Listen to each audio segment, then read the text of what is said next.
উত্তরবঙ্গের বর্ষা মানেই শুধু সবুজের সৌন্দর্য নয়, তার সঙ্গে আসে এক নির্মম বাস্তবতা। ভাঙা রাস্তা, ফুলে ওঠা নদী, দুর্বল সেতু আর মুহূর্তের অসতর্কতায় প্রাণহানি। ৩১ নম্বর জাতীয় সড়কে ভান্ডানী সেতুর ওপর ঘটে যাওয়া সাম্প্রতিক দুর্ঘটনা সেই বাস্তবতাকে আবারও সামনে এনে দিল। শনিবার ২০ জুন রাতে মুষলধারে বৃষ্টি, কম দৃশ্যমানতা আর পিচ্ছিল রাস্তা, এই তিনটে মিলে যে ভয়াবহ পরিস্থিতি ডেকে আনতে পারে তার যেন এক নির্মম উদাহরণ হয়ে রইল একটি পণ্যবাহী ট্রাকের নদীতে তলিয়ে যাওয়া। আলিপুরদুয়ার থেকে হাসিমারার দিকে যাওয়ার সময় মেন্দাবাড়ি সংলগ্ন ভান্ডানী সেতুর রেলিং ভেঙে ট্রাকটি সরাসরি নদীতে পড়ে যায়। মুহূর্তের মধ্যে বদলে যায় একটি সাধারণ যাত্রা, পরিণত হয় মৃত্যুযাত্রায়। প্রাথমিক তথ্য অনুযায়ী রাতের বৃষ্টিতে রাস্তার দৃশ্যমানতা মারাত্মকভাবে কমে গিয়েছিল। ঠিক সেই সময় নিয়ন্ত্রণ হারিয়ে ট্রাকটি সেতুর রেলিং ভেঙে নিচে পড়ে যায়। স্থানীয়দের বক্তব্য অনুযায়ী শব্দ শোনার পরই তারা ছুটে আসেন, কিন্তু ততক্ষণে অনেক দেরি হয়ে গেছে। সবচেয়ে ভয়াবহ দিক হলো উদ্ধার কাজ শুরু হওয়ার আগেই প্রকৃতি যেন আরও আগ্রাসী হয়ে ওঠে। ভান্ডানী নদীর জল দ্রুত বাড়তে থাকে।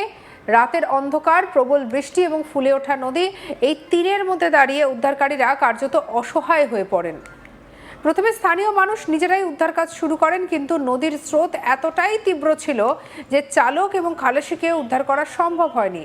পরে জাতীয় বিপর্যয় মোকাবিলা বাহিনী ঘটনাস্থলে পৌঁছয়, কিন্তু প্রকৃতি তখনও থামেনি, বরং আরও কঠিন হয়ে ওঠে। রাতভর চেষ্টা চললেও বৃষ্টির কারণে উদ্ধার অভিযানে বারবার বাধা পড়ে। নদীর জলস্তর আরও বাড়তে থাকে আর সেই সঙ্গে কমে যায় দৃশ্যমানতা। উদ্ধারকারীদের জন্য এটি হয়ে ওঠে চরম চ্যালেঞ্জিং পরিস্থিতি, যেখানে প্রযুক্তি, প্রশিক্ষণ এবং সাহস থাকা সত্ত্বেও প্রকৃতির সামনে মানুষের সীমাবদ্ধতা স্পষ্ট হয়ে ওঠে।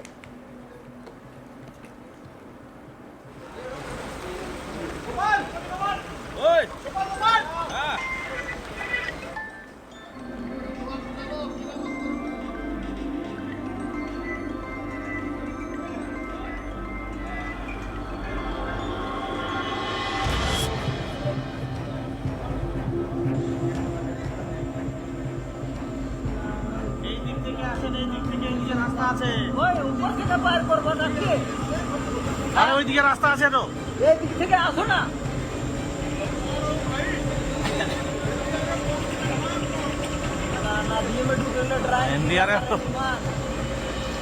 वो देखते देखते तो बचने वाला भी चला जाएगा।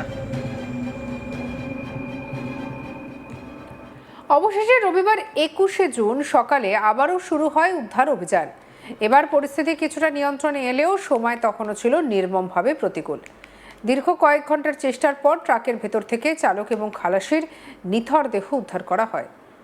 এই ঘটনাটি শুধুই একটি দুর্ঘটনা নয়, এটি একাধিক স্তরের ব্যর্থতার প্রতিচ্ছবি। রাস্তায় নিরাপত্তা, সেতুর রক্ষণাবেক্ষণ, বর্ষার আগাম সতর্কতা ব্যবস্থা এবং জরুরি উদ্ধার ব্যবস্থার সক্ষমতা সবকিছুর ওপরই একটি প্রশ্ন তুলে দিয়েছে। প্রথমে প্রশ্নটি আসে সেতুর রেলিং নিয়ে। একটি জাতীয় সড়কের সেতু যেখানে প্রতিদিন ভারী জাল চলাচল করে, সেখানে রেলিং কতটা শক্তিশালী ছিল? এটি কি দীর্ঘদিন ধরে দুর্বল অবস্থায় ছিল, নাকি অতিরিক্ত বৃষ্টির কারণে মাটি এবং কাঠামো দুর্বল হয়ে যায়? দ্বিতীয় প্রশ্নটি রাস্তার পরিস্থিতি নিয়ে। বর্ষার সময় উত্তরবঙ্গের জাতীয় সড়কগুলিতে দৃশ্যমানতা এবং সড়কের গ্রিপ বড় সমস্যা হয়ে দাঁড়ায়। এমন পরিস্থিতিতে কি পর্যাপ্ত সতর্কতামূলক ব্যবস্থা ছিল? গতি নিয়ন্ত্রণের নির্দেশনা ছিল কি?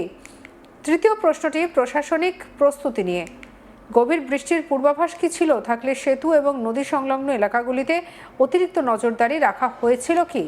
এই প্রশ্নগুলোর উত্তর এখনো স্পষ্ট নয়, কিন্তু দুর্ঘটনার ফলাফল স্পষ্ট, দুটি জীবন আর ফিরে আসবে না।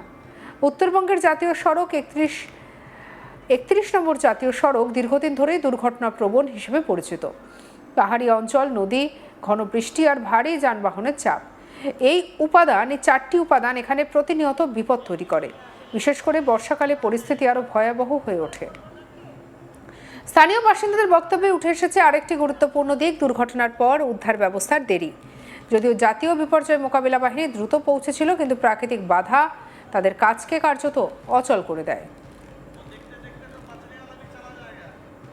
এই নিয়ে আমাদের কালিকার রিপোর্টে কি উঠে এলো দেখব। আবহাওয়া দপ্তরের পূর্বাভাস অনুযায়ী গোটা উত্তরবঙ্গ জুড়ে চলছে ভারী থেকে অতি ভারী মাত্রায় বৃষ্টিপাত। এক প্রকার গত সপ্তাহের শনিবার মধ্যরাত থেকে বৃষ্টিপাতের পরিমাণ কোথাও কোথাও গিয়ে প্রায় 200 মিলিমিটারের ওপর গিয়ে দাঁড়িয়েছে। সিকিম আবহাওয়া দপ্তরের পূর্বাভাস অনুযায়ী জলপাইগুড়ি, আলিপুরদুয়ার, কোচবিহারের ক্ষেত্রে রীতিমতো লাল সতর্কতা জারি করা হয়েছে। অন্যদিকে ওপরের যে জেলাগুলি রয়েছে দার্জিলিং, কালিম্পং, সিকিম সহ উত্তর থেকে দক্ষিণ দিনাজপুর এই জেলাগুলোর ক্ষেত্রে হলুদ সতর্কতা জারি করা হয়েছে। ঠিক এই রকম পরিস্থিতিতে গতকালের রাত থেকে ব্যাপক বৃষ্টিপাত হচ্ছে ডুয়ার্সের বিভিন্ন অঞ্চলে। বৃষ্টিপাতের জেরেই একটি পণ্যবাহী ট্রাক রীতিমতো একটি ব্রিজের রেলিং ভেঙে নদীতে পড়ে গেল। ঘটনাটি ঘটেছে আলিপুর থেকে হাসিমারাগামী 31 নম্বর জাতীয় সড়কে।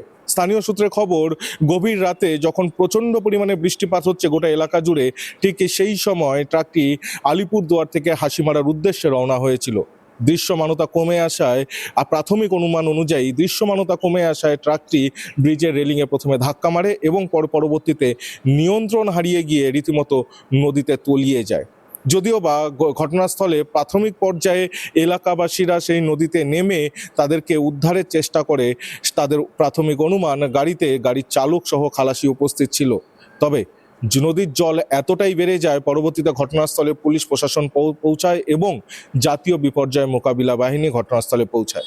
জাতীয় বিপর্যয় মোকাবিলা বাহিনীর একটি দল শনিবার মধ্যরাতেই সেই নদীতে নেমে তাদেরকে উদ্ধারের চেষ্টা করে, কিন্তু পাল্লা দিয়ে বেড়ে চলে নদীর জল, কাজেই উদ্ধার কার্য ব্যাহত হয়।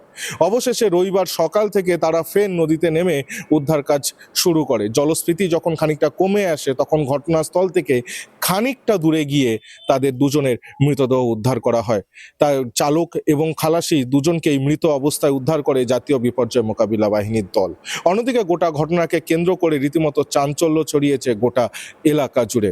পাশাপাশি আবহাওয়া দপ্তরের যে পূর্বাভাস রয়েছে, আগামী সোমবার এবং মঙ্গলবার পর্যন্ত উত্তরের এই জেলাগুলিতে ভারী থেকে অতি ভারী বৃষ্টিপাত হবে।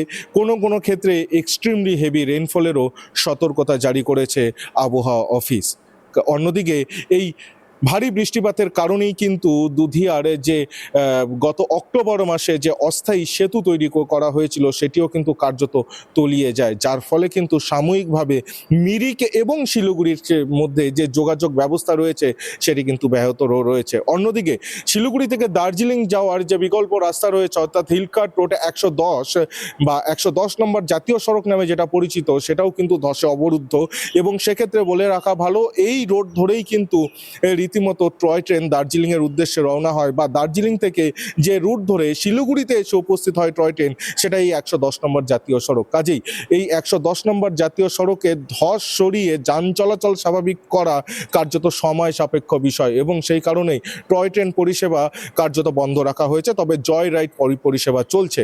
তবে সেই জায়গায় দাঁড়িয়ে শুধুমাত্র দার্জিলিং এবং শিলিগুড়ির ক্ষেত্রে কিন্তু শুধু এই রোহিণী হয়ে কার্শিয়াং হয়ে দার্জিলিং পৌঁছানোর যে রাস্তাটি, শুধুমাত্র সেই রাস্তাটি খোলা থাকছে। অন্যদিকে যুদ্ধকালীন তৎপরতায় পূর্ত দপ্তর ইতিমধ্যেই কিন্তু দুধিয়ার যে ব্রিজ রয়েছে, যেটা বিগত অক্টোবর মাসের যে ভারী বর্ষায় ছিল, যে বানভাসী পরিস্থিতি তৈরি হয়েছিল গোটা উত্তরবঙ্গ জুড়ে, তার জেরে দুধিয়ার যে প্রধান ব্রিজ সেটি ক্ষতিগ্রস্ত হয়ে যাওয়ার পর তৎকালীন মুখ্যমন্ত্রী মমতা বন্দ্যোপাধ্যায়ের নির্দেশে যে অস্থায়ী ব্রিজ তৈরি হয় হিম পাইপ দিয়ে, সেই ব্রিজ তলিয়ে যাওয়ার ফলে কিন্তু এই যাতায়াত সম্পূর্ণভাবে ব্যাহত হয়। এবং এই মুহূর্তে পূর্ত দপ্তর যুদ্ধকালীন তৎপরতায় সেই ব্রিজকে সাময়িকভাবে সারিয়ে তোলার চেষ্টা করছে। অন্যদিকে ঠিক এই ধরনের যে ঘটনা রয়েছে, অর্থাৎ কোচবিহার বা আলিপুরদুয়ারের যে জাতীয় সড়কগুলো রয়েছে, সেখানে এক্সট্রিমলি হেভি রেইনফলের যে পূর্বাভাস হাওয়া অফিস দিয়েছে, কার্যত তার জেরেই কিন্তু এই ধরনের দুর্ঘটনা বলেই প্রাথমিকভাবে অনুমান করছে প্রশাসন। সঙ্গে রাখুন আজ তাক বাংলাকে, সাবস্ক্রাইব করতে ভুলবেন না।